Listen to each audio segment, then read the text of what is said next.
Hello guys, എല്ലാവർക്കും വീഡിയോയിലേക്ക് സ്വാഗതം.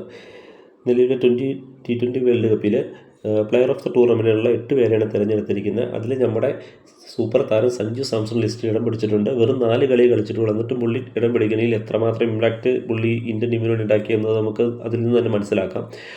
പിന്നെ ഇടം പിടിച്ചിരിക്കുന്ന വിൽ ജാക്സ്, ഇംഗ്ലണ്ടിൻ്റെ ഓൾറൗണ്ടറായ Will Jacks, Pakistan opener Farhan, USA വാൾച്ചിക്ക്, രച്ചിൻ രവീന്ദ്ര, ടീം സെഫർട്ട് ന്യൂസിലാൻഡിൽ നിന്നും, പിന്നെ Aiden Markram, Lungi Ngidi South ആഫ്രിക്കയിൽ നിന്നുമാണ് ഇടം പിടിച്ചിരിക്കുന്നത്. സഞ്ജു 200 എബോവ് സ്ട്രൈക്കർ റേറ്റിലാണ് ഇത്ര റൺ അടിച്ചിരിക്കുന്നത്. ഇനി സാധ്യത കൂടുതലാകുന്നത് വെച്ചാൽ വിൽ ജാക്സിന് നല്ലൊരു ചാൻസ് ഉണ്ട്, പിന്നെ ഫർഹാനും നല്ലൊരു ചാൻസ് ഉണ്ട്. പക്ഷേ ഈ വേൾഡ് കപ്പ് ഫൈനലിൽ രച്ചിൻ രവീന്ദ്രയോ ടീം സെഫർട്ടോ അല്ലെങ്കിൽ സഞ്ജു സാംസണോ നല്ലൊരു സ്കോർ കണ്ടെത്തിയും അവരുടെ ടീം ജയിക്കുകയും ചെയ്താൽ അവർക്കാണ് ഏറ്റവും കൂടുതൽ ചാൻസ് കൂടുതൽ.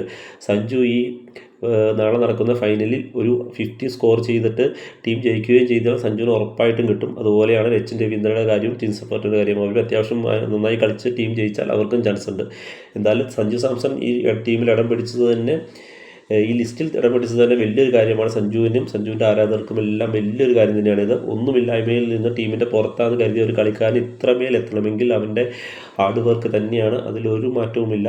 സഞ്ജു സാംസൺ ഫൈനലിൽ ഒരു 40 എബോവ് റൺസ് അടിച്ച് ഇന്ത്യൻ ടീം വിജയിക്കാൻ സാധിക്കട്ടെ. അങ്ങനെ നമ്മുടെ സഞ്ജു സാംസൺ ഒരു പ്ലെയർ ഓഫ് ദ ടൂർണമെൻറ്റും വാങ്ങി ലോകകപ്പിൽ നിന്ന് വരട്ടെ. അതായിരിക്കണം നമ്മുടെ ഏറ്റവും നല്ലൊരു കോൺഫിഡൻസ് ലെവൽ കൂട്ടാൻ സഞ്ജുവിന് നമുക്കും സാധിക്കട്ടെ. ബൈ.